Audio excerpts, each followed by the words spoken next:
안녕하세요. 올해 양성평등문화상, 을주문화상 부분을 수상하게 된 철학서점 소요서가의 대표 윤상훈입니다. 네, 운영위원 이진희입니다. 소요서가는 전문가에게도 가볍지 않고 애호가에게도 무겁지 않은 서점을 지향하고 있습니다. 처음 수상 소식을 들었을 때 너무 놀랐거든요. 왜냐하면 전혀 예상치 못했던 상이고 또 이게 우리가 과연 받아도 될까 이런 고민이 많았던 게 사실입니다. 하지만 또 지난 5년 동안 저희가 해왔던 일들이 우리만의 외로운 일이 아니라 누군가에게 또 희망과 또 격려가 되는 일이었고 또 누군가가 많이 지켜보고 있다라는 그 사실을 알게 되어서 무척 감사하고 저희도 기쁜 순간이었습니다. 네, 사실 이 이름을 처음 지을 때는 특별한 의미를 부여하진 않았었고요. 저희 구성원들 가운데 한 명이 제안을 해서 이름이 예뻐서 사실 선택을 했는데 이 이름을 선택하고 나서 저희가 하려고 하는 이 철학 서점이라는 활동과 잘 어울린다는 걸 저희도 이제 더 깊게 생각하게 됐고요. 사실 뭐 소요라는 말이 서양 철학에서는 아리스토텔레스의 소요학파라는 또 의미도 있고 거닐면서 생각한다는 뜻이죠. 또 동양 철학에서는 장자의 소요유라는 자유롭게 거닐면서 생각하는 그런 정신을 가리키는 말도 있고요. 또 우리말에서 소요라는 게 뭐 작은 소란과 뭐 어떤 큰 움직임을 일으킨다 또 이런 말도 있잖아요. 그래서 소요라는 게 좀 자유롭게 생각하고 또 자기의 생각을 다른 사람들과 나누면서 또 비판적으로 문제 제기를 할 수 있는 그런 또 의미를 가지고 있어서 저희가 지향하는 철학 서점과도 잘 어울리는 것 같았습니다. 사실 저는 그 소요서가에서 하는 문학 독서 모임을 우선 맡고 있고요. 그래서 문학 작품을 한 달에 한 번씩 선정을 해서 사람들이 오면 같이 독서 모임을 하는데 제가 이제 진행을 하는 역할을 하고 있고요. 그리고 소요서가가 서점도 하지만 출판도 하고 아카데미도 하고 있는데요.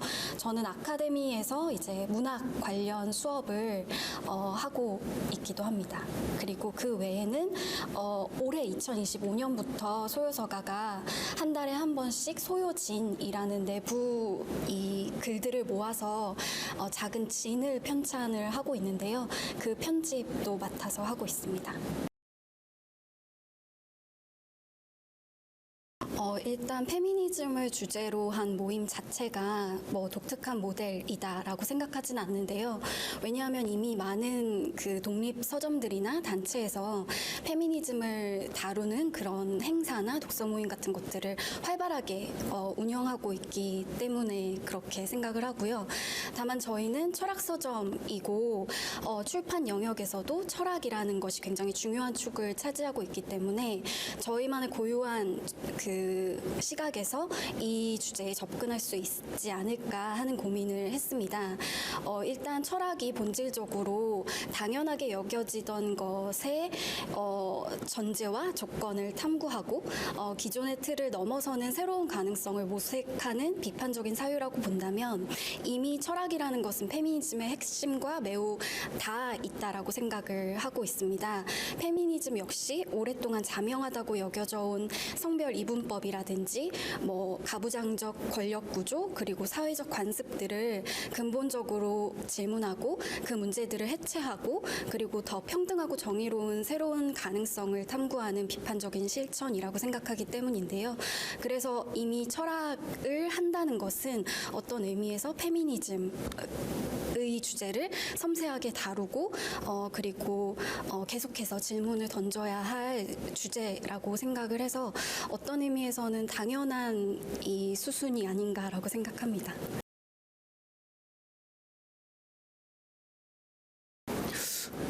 꼭 페미니즘에 한정하지 않더라도 철학서를 소개하는 건 늘 쉬운 일은 아닌 것 같아요. 뭐 서점도 저희가 운영하고 있고 출판사도 운영하지만 아무래도 철학이 어렵다. 그리고 철학이 뭐 몇몇 전문가들의 일이다라는 또 고정관념이 있기 때문에 많은 사람들이 호기심과 관심을 갖고 있지만 또 어떤 관점에서 소개해야 될까라는 게 늘 고민이고요. 그리고 사실 좀 쉬운 책 위주로 소개하고 싶다라는 생각도 하지만 동시에 또 너무 쉬운 책을 소개해서 독자들에게 철학을 좁은 의미에서 또 생각하게 만드는 것도 좀 문제인 것 같아가지고요. 아직도 사실 고민이 많은데 또 현실적인 어려움도 고민하지 않을 수 없습니다. 왜냐하면 상업적으로 이 책을 성공시키지 못하면 저희가 뭐 서점에서나 출판에서나 뭐 운영 자체가 어려워지는 상황들이 생기기 때문에 또 책을 선택해서 소개하고 출판하는 데 있어서 독자들의 또 호기심뿐만 아니라 저희들의 상업적인 이윤 또한 생각을 해야 돼서 여러 가지 중충적인 고민할 거리들이 많은데요. 또 하지만 가장 그래도 염두에 두고 있는 건 이 철학이라는 게 특정한 우리가 살고 있는 이 시대의 어떤 문제 의식을 반영하고 있는 생각의 틀이기 때문에 우리가 비록 그 시대 안에서 직접 깨닫거나 인지하지는 못하더라도 느끼면서 살아가잖아요. 그런 문제들을. 그래서 어떤 책이 특히 고전이 지금 당장은 우리에게 어떤 문제를 직접적으로 알려주진 않지만 시간이 좀 지나서 우리가 살아가고 있는 이 시대에 대해서 어떤 교훈을 줄 수 있고 생각할 거리를 줄 수 있으면 또 그런 고전과 같은 오래된 물음을 가지고 있는 책들이 여전히 독자들에게도 의미 있겠다라는 생각이 들어서 뭐 말씀드린 것처럼 쉬운 책이나 상업적인 이윤들을 당연히 생각해서 소개해 드리고 있지만 동시에 우리에게 생각해 볼 거리들을 좀 비판적으로 제기할 수 있는 그런 책들을 특히 고전 위주로 엄선해서 많이 소개하려고 노력하고 있습니다.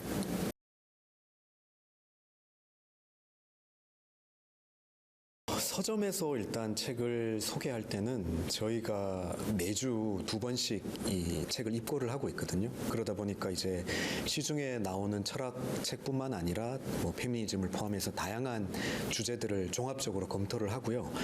그 중에서 일단 엄선을 해서 독자들에게 소개를 하고 또 저희도 판매를 해야 되기 때문에 1차적으로 고려하는 건 이 책이 과연 사람들에게 닿을 수 있는 책인가, 뭐 중요한 물음을 던지고 있다든지 아니면 예를 들어 디자인이 예뻐서 사람들의 마음을 이렇게 훔친다든지 아니면 그냥 곁에 두고 싶을 만큼 소장 욕구를 불러일으킨다든지 현실적인 뭐 이유들을 포함해서 여러 가지 사항들을 복합적으로 검토해서 이제 책들을 엄선해서 넣고요. 출판을 할 때는 조금 주제가 더 좁혀지는 것 같아요. 예를 들어 철학 같은 경우는 저희들이 생각하는 기획들이 좀 있습니다. 그래서 뭐 철학자를 중심으로 한 시리즈들이 좀 있어요. 그래서 고대부터 현대까지 엄선한 몇몇 철학자들을 중심으로 뭐 소크라테스 책이 저희가 나왔고 그 다음에 뭐 플라톤 이런 식으로 각 시대를 대표하는 중요한 철학자들의 책들을 소개하려고 하고요.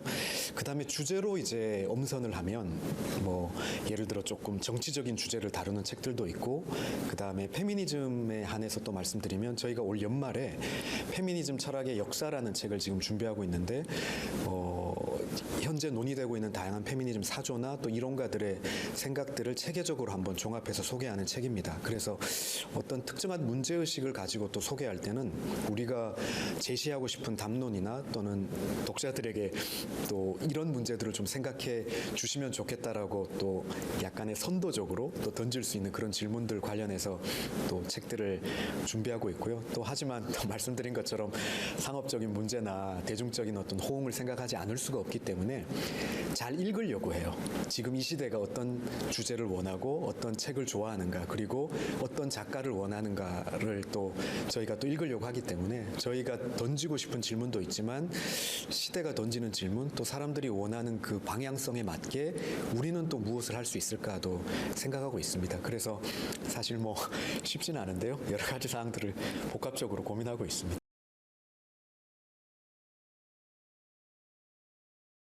그런 질문을 사실 많이 받는데요. 아무래도 철학 서점을 운영하니까 어떤 기대를 좀 하시는 것 같아요. 그래서 사실 고민을 많이 하지만 어떤 거창한 목적이나 이념을 저희가 노골적으로 제시하진 않고요. 다만 저희가 이제 철학 서점으로서 가지고 있는 표어는 있습니다. 임마누엘 칸트의 너 자신의 지성을 사용할 용기를 가져라라는 표어를 가지고 있는데요. 사실 여기서 지성을 스스로 사용하지 못하는 사람을 칸트는 미성년 상태라고 해요. 근데 근데 그 미성년이 물리적으로 미성년자를 가리키는 게 아니라 성인이라도 타인에게 의존해서 어떤 권위에 굴복해서 생각할 수밖에 없다면 미성년과 같다라는 이야기를 하거든요. 근데 뭐 미성년이 되는 여러 가지 이유가 있겠죠. 개인이 게을러서 그럴 수도 있고 또는 어떤 사회 제도적이거나 어떤 구조적인 이유 때문에 스스로 생각하지 못하고 타인의 권위에 의존할 수밖에 없는 상황이 많은데요. 어쨌든 그런 상황에서 우리가 용기를 갖고 생각할 수 있는 일이 여전히 오늘날에도 좀 필요한 것 같습니다. 우리가 주위를 둘러보면 꼭 어떤 권위 있는 기존의 지식인이 아니더라도 요즘에 유튜브에 유명한 어떤 인플루언서나 작가들, 이른바 빅마우스들이 우리 스스로를 대신해서 생각해주고 복잡한 문제들에 대해서 간단 명료하게 정리해주는 일들이 많잖아요. 심지어 페미니즘이라는 주제에 대해서도 유명한 사람들이 정리해주고 말을 해주면 우리가 그런 생각들을 좀 배워봐야겠다라는 식으로 따라가는 경우가 많은데, 그런 경우에도 우리 스스로가 생각하는 게 조금 부족하지 않나라는 생각을 해서 저희는 뭐 일상적인 일이나 아니면 어떤 시사적인 일이나 또는 철학적이거나 사회적인 문제에 있어서 스스로 생각할 수 있는 그런 어떤 계기들을 저희 서점이 또는 출판에서 드리려고 노력하고 있습니다.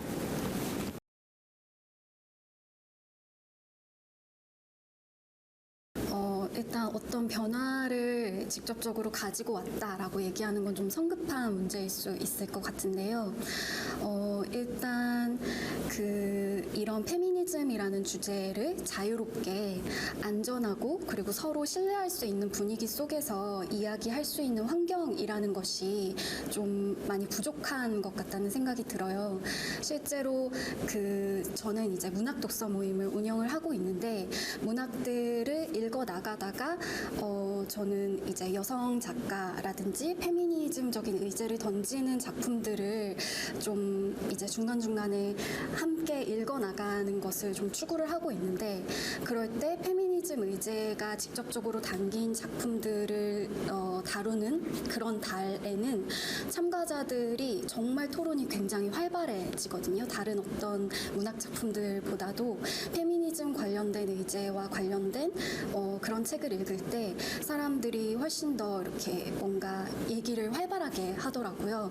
그런 걸 봤을 때 어쩌면 굉장히 많은 사람들이 이런 페미니즘 주제에 대해서 이렇게 안전하고 그리고 서로 믿을 수 있는 그런 공간에서 이야기를 할 수 있는 기회를 다들 몹시 기다렸구나, 뭐 약간 이런 생각을 좀 하게 되는 것 같아요. 그래서 그런 안전한 장을 소요서가가 마련하고 있다는 것이 일단은 굉장히 작지만 의미 있는 일이 아닐까 생각하고, 예를 들어 지난달 같은 경우에는 샬롯 퍼킨스 길먼의 허랜드라는 작품을 읽었는데 아드님하고 같이 오신 그 어머니 분이 또 계셨어요. 그래서 그런 것도 좀 굉장히 의미 있었던 참가자로 기억이 되는 것 같습니다.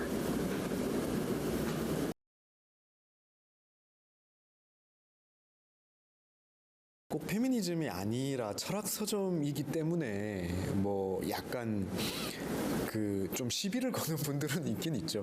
뭐 그 시비라는 게 뭐 대단한 공격은 아니지만 뭐 이제 일종의 자신이 알고 있는 학식을 뽐내시려고 하는 분들이 좀 많죠. 그러다 보니까 와서 이제 책을 발견하고 새로운 뭐 취미나 새로운 어떤 주제에 대해서 관심을 갖기보다가는 본인이 알고 있는 주제의 책들을 막 이렇게 얘기하시면서 왜 그런 책들이 없냐, 그런 책들을 갖고 있지 않은데 무슨 철학 서점이냐라는 식으로 뭐 말씀하시거나, 그리고 조금 철학이라는 뭐 주제가 좀 불편하다라고 하시는 분들도 있고, 그래서 뭐 저희가 페미니즘을 다루고 있기 때문에 특별한 어떤 에피소드가 있었던 건 아니고, 그런 건 있었어요. 저희 그 독서 모임이나 모든 강의에 그 서울시에서 권고하고 있는 그 성평등과 또 관련된 의무 사항들을 준수해 주기를 요청하는 그 코너를 만들어둬서 표시를 해야 되거든요. 근데 이제 크게 문제가 없었는데 이제 몇몇 분들이 그런 어떤 이 정보에 자기가 동의해야 된다는 게 좀 강요처럼 느껴져서 불편하다라고 해서 수강을 포기하거나 뭐 모임에 오지 않겠다라는 분들이 좀 있었거든요.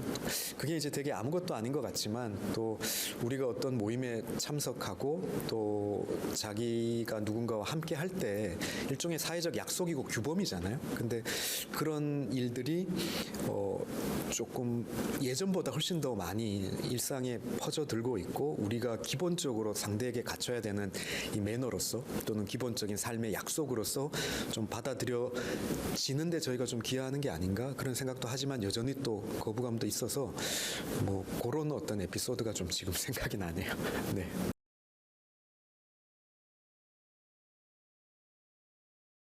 얼마나 더 많은 독자들과 만날 수 있을까가 늘 고민입니다. 그래서 사실 철학 서점을 이렇게 한다고 했을 때 그리고 철학 그리고 뭐 예술 그리고 페미니즘을 주제로 책을 소개하고 또 책을 출간할 때 특수성이 있기 때문에 좀 개성이 있잖아요. 그게 되게 저희의 장점이었고 초반에 많은 분들이 관심을 가져주셨어요. 근데 그 장점이 또 단점이기도 하더라고요. 왜냐하면 너무 몇몇 사람들 또는 좁은 독자들에게만 호기심을 불러일으키고 또 저거는 관심 있는 사람들이 그냥 자기들끼리 모여서 깊게 그냥 한번 공부하는 또는 이야기하는 그런 주제야라고 또 선입견을 갖고 계신 분들도 의외로 많더라고요. 그래서 어떻게 철학이라는 주제 또 예술과 페미니즘이라는 주제를 다루면서도 더 많은 사람들에게 일상적인 취미 활동으로 그리고 우리가 관심을 가지면 누구나 다 쉽게 접근할 수 있는 분야로 다가갈 수 있을까 그런 게 늘 고민이고요. 그래서 뭐 어떤 책을 어떤 방식으로 선택하느냐도 문제지만 어떤 방식으로 또 어떤 매체를 통해서 독자와 소통해야 될까 그런 것도 더 많이 고민하고 있습니다. 그래서 네, 특정 주제들이 누군가의 전유물이 되지 않아야 된다라는 생각을 늘 하고 있기 때문에요. 그 고민들이 요즘에 제일 좀 큰 것 같습니다.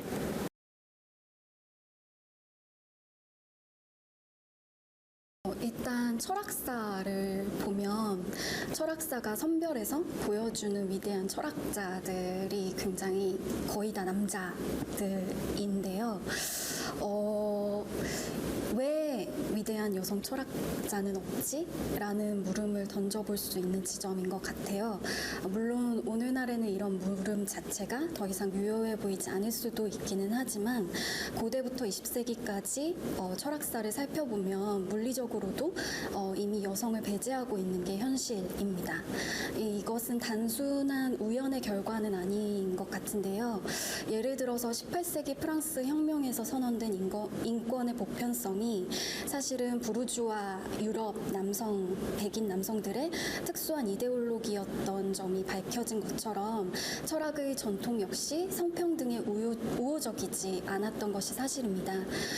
철학적 사유의 장 자체가 특정 계층의 남성들에게만 허용되었고 여성들은 애초에 그 무대에 오를 기회조차 박탈됐던 것이죠. 근데 그렇다고 해서 그러면 모든 철학들을 다 폐기해야 되느냐라고 한다면 그것은 아닌 것 같습니다. 고전이라는 것이 여전히 중요한 물음을 현재까지 이어오고 있다면 어떻게 성평등의 가치를 통해서 그 전통을 새로이 갱신할 수 있을까 하는 점을 질문하는 것이 철학적으로 굉장히 중요할 것 같기 때문인데요.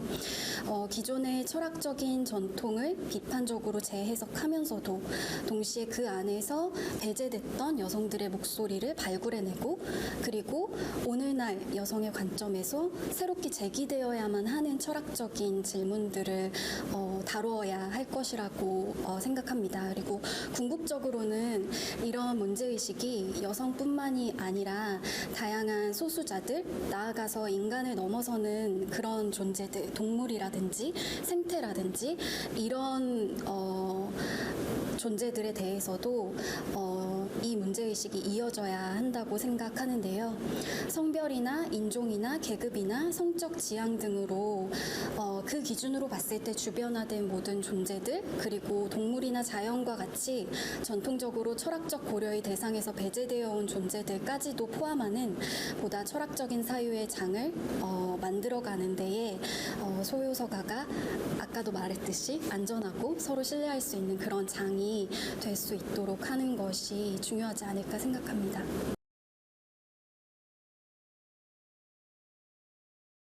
네, 출판사 입장에서는 늘 애착이 가는 책은 신간인데요.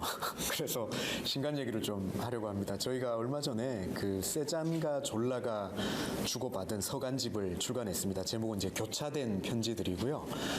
사실 세잔과 졸라에 대한 그 사이는 그 두 사람의 우정, 뭐 이 관계는 굉장히 많이 알려져 있는데요. 흔히 이제 많이 알려져 있는 에피소드가 그 에밀 졸라가 작품이라는 제목의 작품을 쓰고 거기에서 약간 비운에 성공하지 못한 어떤 화가를 그렸는데 그게 이제 사실은 세잔을 모델로 했다라는 소문 때문에 세잔이 오랜 우정 관계를 맺어왔던 졸라와 인연을 끊었다 뭐 이런 이제 루머들이 오랫동안 뭐 서양에서나 한국에서나 많이 알려져 왔는데요. 사실은 두 사람의 사이가 오랫동안 뭐 겉으로 봤을 때는 좀 이렇게 소원해졌을지 몰라도 어린 시절부터 시작된 그 우정을 죽을 때까지 두 사람이 끝까지 잘 유지했다라는 그런 것들을 또 밝힌 편지가 최근에 나왔고 저희가 출간한 그 교차된 편지들이라는 작품에 또 세잔과 졸라가 말년에 주고받았던 또 그런 일종의 희귀한 중요한 어떤 자료들도 실려 있습니다. 그래서 그 책은 사실 두 사람이 주고받은 그 서간집이고 서로가 어떻게 예술적인 영감을 주고받았나를 또 살펴볼 수 있는 작품이지만 또 19세기, 20세기로 이어지는 서양, 특히 이제 유럽의 그 문명 또 예술 역사를 한번 전체적으로 확인할 수 있는 책이라서 꼭 미술이나 문학에 국한하지 않고 어떤 지성사적인 또 예술사적인 관심에서 또 많은 독자들에게 관심을 불러일으킬 수 있다고 생각합니다. 그래서 저희가 최근에 출간한 교차된 편지들 세잔 졸라의 서간집을 애정 있는 책으로 소개하고 싶습니다.